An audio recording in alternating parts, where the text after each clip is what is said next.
procesos electorales, ¿cierto? El 11 de abril, lo hemos dicho de manera recurrente, Hoy. que hay que, o sea, hoy día es 11 de febrero, digamos, pero yo estoy hablando del 11 de abril. De veras, no, me enredé, me Claro, yo estoy enredé. hablando de que el 11 de abril nuestros auditores, nuestros radioescuchas tienen que votar definitivamente informados. Para eso es que tienen que conocer a los candidatos, tienen que escucharlos, tienen que leerlos, tienen que, evidentemente, tratar de compartir una que otra actividad con ellos también por ahí para saber definitivamente cómo piensan y para que usted llegue el 11 de abril, se demore poquito, no se demore los 10 minutos que estamos diciendo que se puede demorar en votar, efectivamente se demore 3 o 4, ¿cierto? Para que llegue con la idea clara. Son 4 procesos electorales: concejales, concejalas, alcaldes, alcaldesas, gobernadores o gobernadoras regionales por primera vez, y por otro lado, el turno de los constituyentes, que lo hemos dicho mucho. Quizás la elección más importante de los últimos años, lo que puede generar nuestro futuro de los 30, 40 o 50 años. Para eso, vamos a conocer a los candidatos, vamos a hablar con ellos, les vamos a preguntar todo lo que usted quiera preguntar, así que a través de las redes sociales nos puede estar escribiendo. Y es el turno del día de hoy de Loreto Vallejos. Esto me gusta, es profesora de historia, es coach educacional, 100% independiente, sin partido político, por el distrito 15, por el distrito 15, ¿no? Loreto Vallejos, bienvenida a Primordial FM, bienvenida a la Hacemos Radio. ¿Cómo te va? Hola Eduardo, Jorge, buenas tardes. Muy contenta, muy feliz de estar acá con ustedes esta tarde, de hablar de estos temas tan interesantes, fundamentales para nuestro país. Así que contenta y aquí expectante de las preguntas, de la conversación que vamos a hacer entre los tres. Sí, Loreto, usted no está en Rancagua en este minuto, ¿no? ¿Está fuera de Rancagua? Sí, estoy fuera de Rancagua. Me vine unos días con los niños. Yo soy mamá de 3 niños chiquititos y estuvimos todo el año pasado en pandemia encerrados, así que es primera vez que salgo con ellos. Estamos acá en Melipilla, cerca igual, en una casa un poquito en el campo, así que estoy conectada desde acá. Perfecto. Loreto, profesora de historia, ¿cierto? Sí. ¿Alguna vez pensaste que podías quedar en la historia, producto de que evidentemente los 155 que van a ser elegidos el 11 de abril podrían quedar en la historia de nuestro país? Bueno, como profe de historia, uno está constantemente observando, analizando. Yo soy profesora de historia de la Católica de Valparaíso. Yo nací en Santiago y a los 5 años me fui a vivir a Viña y estudié en la Católica de Valparaíso y hace 11 años me vine acá a Rancagua. Y toda mi vida profesional siempre soñé con que las cosas fueran distintas, ¿no? Uno revisando la historia, entendiendo los procesos históricos, sobre todo en nuestro país, los últimos 50 años, uno se pregunta cómo podríamos haber hecho las cosas distintas. Y hay una conciencia ciudadana muy fuerte, muy potente en mí, desde muy chica, y la verdad es que es una decisión muy personal esta de intentar ser constituyente, salir de nuestra zona de confort, como cualquier persona normal, mamá, profe, coach, e intentar esto. Yo creo que es fundamental que podamos tomar acciones concretas y dejar de esta queja un poco que uno tiene, eh, y esperar que siempre otros hagan las cosas. Yo creo que es importante que la ciudadanía común y corriente se dé la posibilidad de pensar un Chile distinto desde las bases ciudadanas.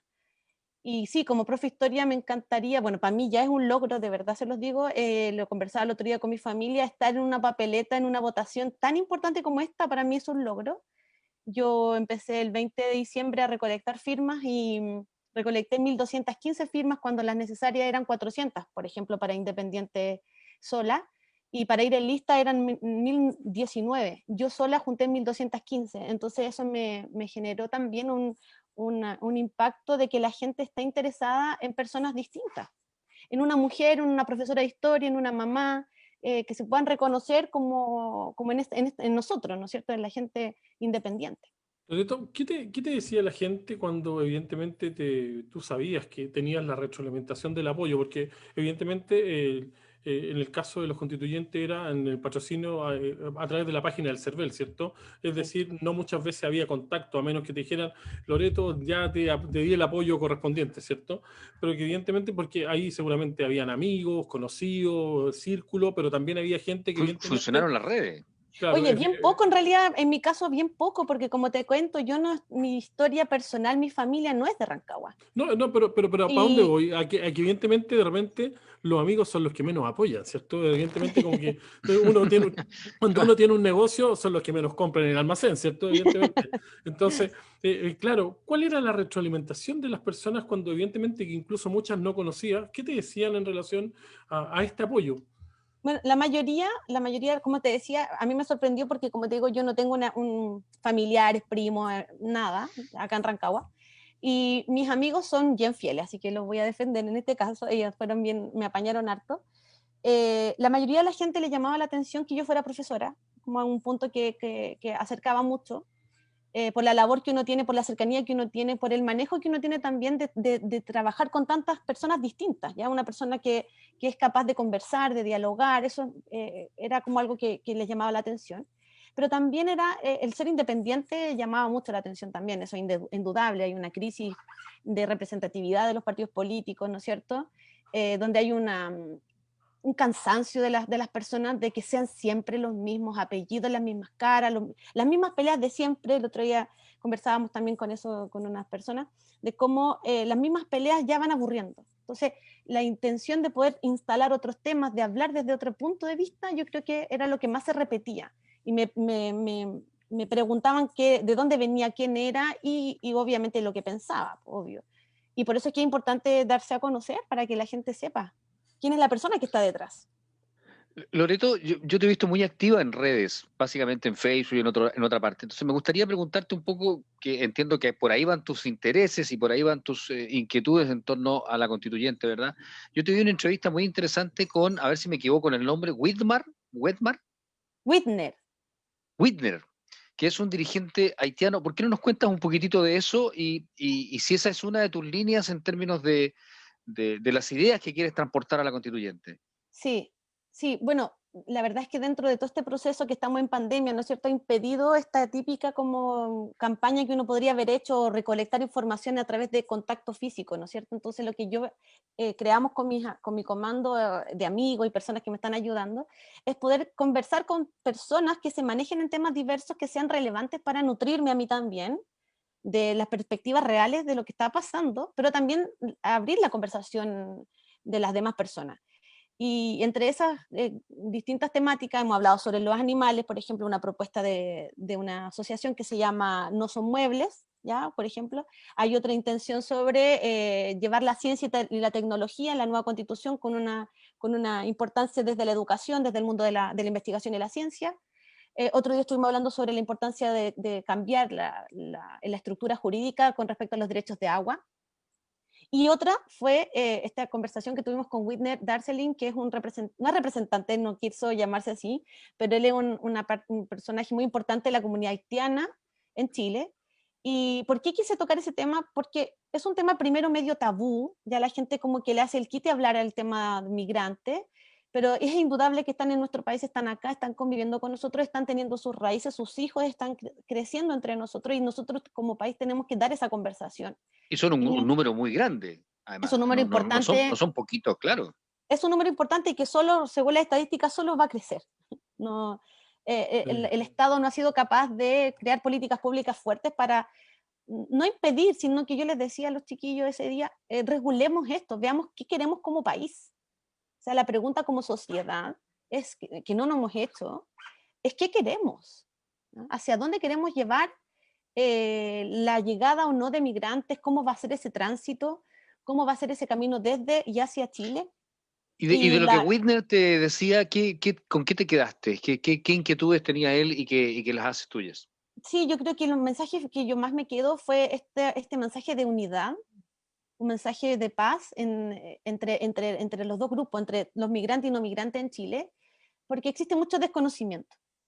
¿Ya? No hemos sido capaces de mirar quiénes son estas personas, qué están haciendo acá, por qué están acá, y creo que hay que crear más espacios de conversación para que se puedan eh, ver realmente cuáles son las intenciones reales y qué podemos hacer para mejorar esas relaciones. Es un mensaje muy esperanzador el que maneja Whitner.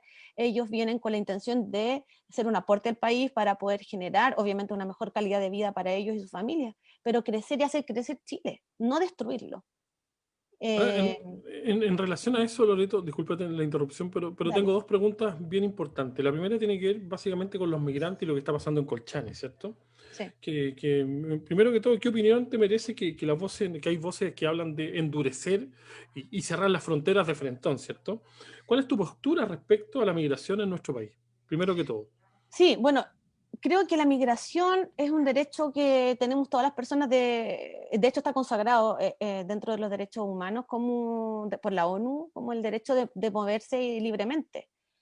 Chile, de hecho, históricamente fue un país que tuvo que salir y tuvieron muchos compatriotas que salir de Chile por distintas razones y que lo siguen haciendo, sea en dictadura o no, no estamos hablando necesariamente de dictadura, sino que posterior a eso Chile chilenos hay en todas partes. Por lo tanto, sería bien simplista decir que no. Ahora, ¿qué creo yo? Que Chile no tiene una política estatal con respecto a la migración. Yo creo que la regulación es súper importante. Tenemos que ser capaces de ver quiénes son las personas que entran, cuáles son sus motivaciones, pero también, una vez que entran, cómo nos hacemos cargo también de estas personas. ¿Ya? Porque uno podría decir súper popular, yo dijera, todos adentro, vamos, que lleguen todos nomás, pero ¿qué hacemos? ¿Cómo procuramos que estas personas sean un aporte y esto genere un bienestar no solamente para ellos, sino también para nosotros? Y eso tiene que generarse a través de políticas estatales de regulación. Endurecer penas, Y que endurecer, cuenten con los mismos derechos, asumiendo es que cuenten que, con los mismos derechos, digamos, es ¿no? que Claro, claro. Una la vez declaración, aceptados, tendrían que ser con los mismos derechos, si no, no tiene sentido, con la igualdad. Declaración de Derechos Humanos está por sobre todas las leyes, ¿ya? Y una de las cosas que, por ejemplo, asustó mucho a la gente de esto de la hoja en blanco era que como que íbamos a inventar, no sé, la pólvora aquí con las leyes, cuando hay acuerdos internacionales que nosotros no podemos negar, y uno de esos es la Declaración de Derechos Humanos. Pero volviendo al tema esto de endurecer una pena, es que yo no le quiero hacer el quita a ese tipo de preguntas. Me parece que es importante, más que endurecer el término, es regular y tener una regulación estatal eficiente. El Estado ha fallado en ser eficiente en eso. ¿En qué tipo de institución lo va a hacer? Por ejemplo, el registro civil, lo que hablaba Winder. Whitner, era precisamente, por ejemplo, el tema de los carnets. Si te permiten entrar, ellos entran en forma legal a Chile, ¿ya? No, esto no estamos pasando paso ilegal, ¿no? Son gente que llega a Chile, Llegan que por tienen un avión, año, claro, llegan por sí, avión, entran al con, país, con todo. entran como corresponde, entran con su visa y todo, tienen que hacer un trámite después, tienen un año para estar con esa visa. El tema es que la hora que le dan, pasan meses y no los atienden. Mientras tanto, no pueden tener carnet de identidad, por lo tanto, no pueden acceder a trabajo, no pueden acceder a, por ejemplo, tener un arriendo, un banco, no sé, una cuenta, y mientras no tengan carnet, y se les va pasando los meses, los meses, los meses, y llega el momento de que se tiene que renovar, se está terminando la visa y ellos nunca tuvieron carnet para trabajar. Entonces él me decía, ¿tú crees que a nosotros nos gusta estar vendiendo Super 8 en la esquina? Ni No es porque tampoco pueden nosotros ser expulsados, ¿verdad? O sea, ahí no pueden ser hay un... expulsados. Está Hay un todo el vacío sistema legal. trabado. Hay un vacío legal enorme porque no pueden ser expulsados porque le piden el carnet Claro, y no lo tienen. Claro, y no no tienen tienen. Claro, carne. Ahora, claro. Porque sus papeles están ahí. Entonces, sí, eso me refería con que el Estado debe ser eficiente en que vamos a permitir, bueno, entonces hagámonos cargo, generemos un espacio distinto. No puede ser Chile atiende para todo. Bueno, hagamos un servicio especial para migrantes, como lo tienen los países desarrollados. ahora, en Sí, relación a derechos constitucionales, ¿cierto? Cuando estábamos hablando de los derechos de los migrantes. Y si nos vamos al tema de los derechos constitucionales, ¿cuáles son los que debieran definitivamente quedar explícitamente en esta nueva constitución? ¿Por qué? Porque hablamos de repente que educación de calidad y gratuita, por ejemplo, ¿cierto? Podemos decir salud de calidad y también gratuita.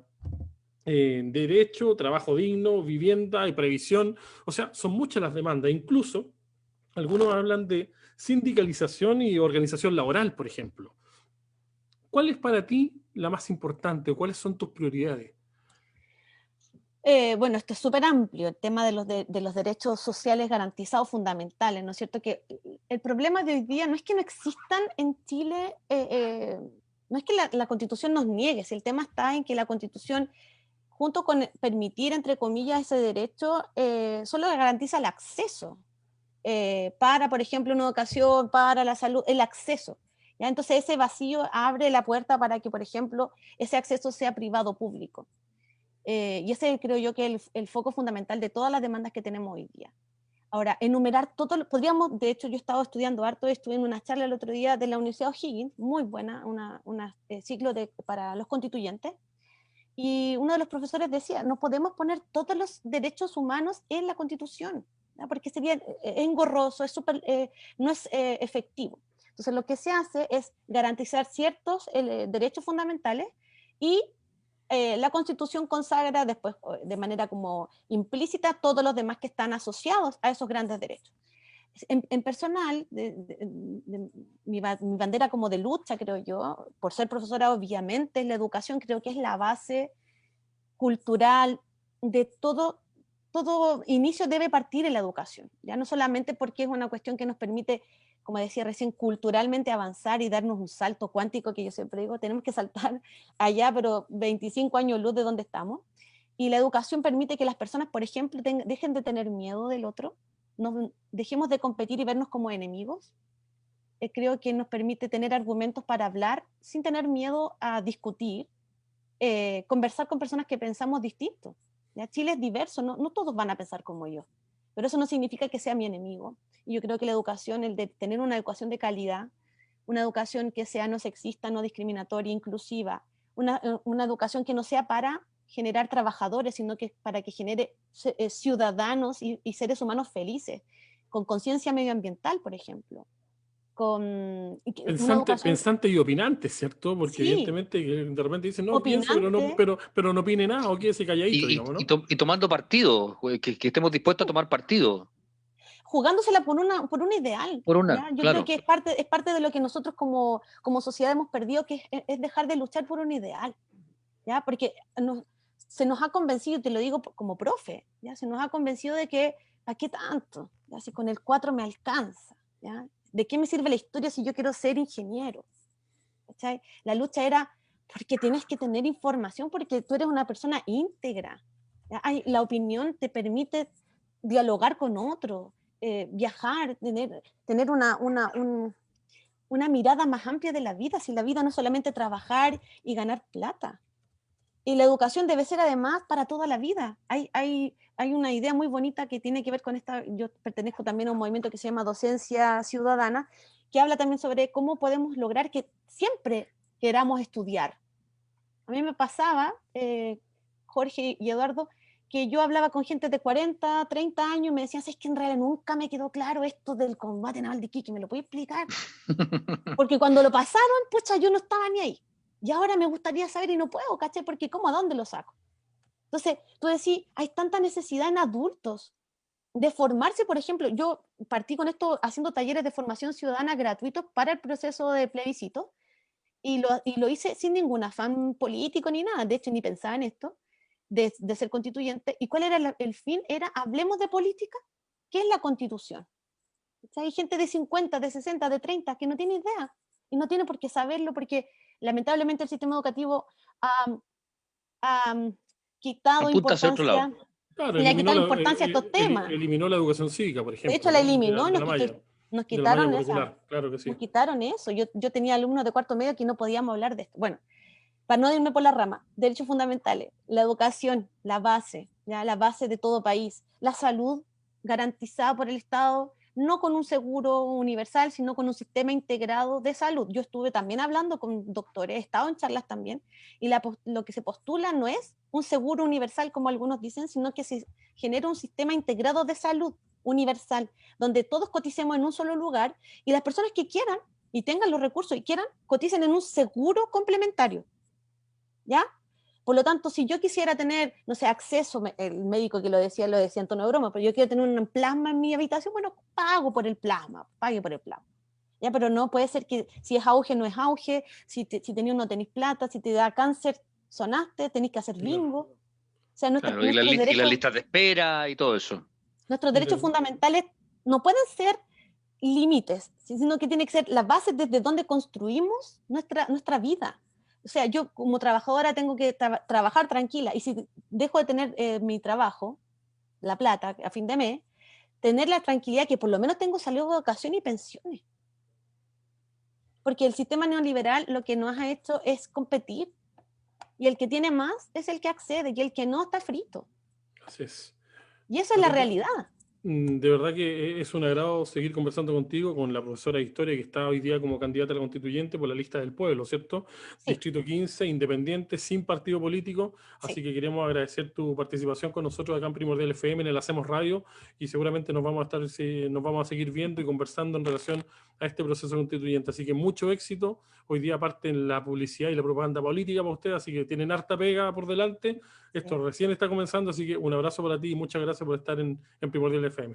No, muchas gracias a ustedes, muchas gracias y estoy dispuesta a hacer lo que quieran, aquí vamos a estar. Muchas gracias. Perfecto, gracias. Que tenga buena tarde. Gracias. Gracias. Ahí está Loreto Vallejos, candidata constituyente, Distrito 15, Oiga, independiente, lista del varios pueblo. partidos deben estar mirando a Loreto así como, ¿por qué no la traemos para nosotros? ¿Por qué no la hacemos ya, firmar por ya no. nosotros? Ya no, déjela independiente. Ya no, ya. ¿Qué quiere que le diga? Ya no, ya. Pausa y volvemos en la 97.9.